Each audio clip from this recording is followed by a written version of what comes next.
kinakailangan. Sana po maipagpatuloy pa ni Konsehala Ate Mel Santos na mapaglingkuran kayo. Galing at pakikisama kay Konsehala Ate Mel Santos, panatag po kayong lahat. Dahil sa serbisyong Santos po, my forever. Maraming salamat po. Isang maligayang Pasko at maligong bagong taon po para sa inyong lahat. Love kayo ni Konsehala Ate Mel Santos. Thank you very much. Mga kasama si Ate Mel, isang malakas ng palakpak.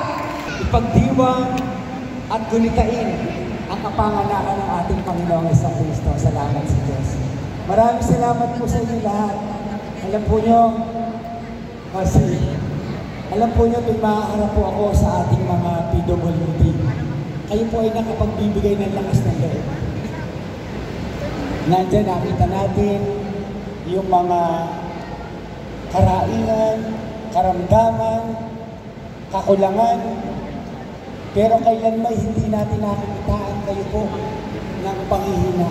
Bagkus, patuloy na lumalaban at nagpapakita ng katatagan at kalakasan.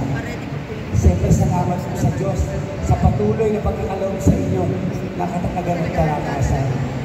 Salamat din siyempre. Dirito po si Ma'am Abby. Ma'am, magandang umaga po. Kay Jose Kim, Konsi, siyempre sa napakaganda at napakasipag. Alam po ninyo, yung kanyang may bahay, ay babalik ka rin na natin, di ba? Oh, babalik ka rin na natin kasi pag ano kasi nanunungkulan, kami, katulad ko, ang tao ko sa asawa ko, may bahay. Pag misis naman na nanunungkulan, ang may bahay na yung lalaki. Ganun po. Oh, alam po niyo, naiwan sa bahay. Kasama ko, kasabay ko kung siya lang bayan. Kaya palakpakan natin ang napakaganda, napakasipag ko si Alamel, ko si Ala.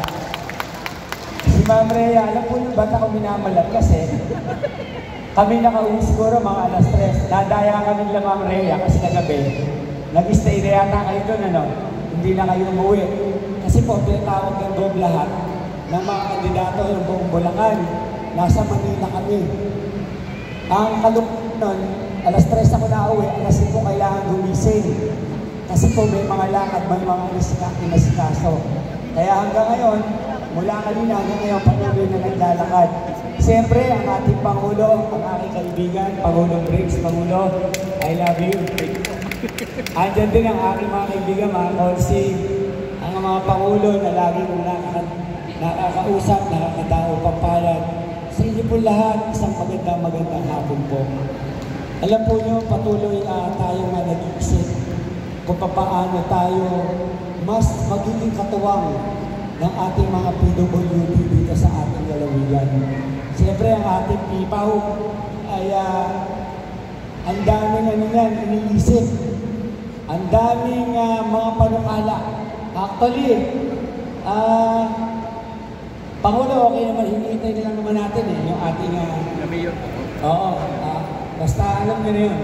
Opo. Siyempre, yun ay para sa integrasyon. Alam mo na po ang ating pipaw at saka na may mga nag-hinihintay na lang naman po yun, ilang sandali na lang, saka ng ating mga Pangulo. At siyempre, sa napakasipag na tunay na nag-iisip ng kapakanan, hindi lamang ng bayan ng San Rafael, maging ang buong 3 distrito ng Bulacan. Palakpakan natin at naniniwala po tayo, naniniwala po ako, isang tunay na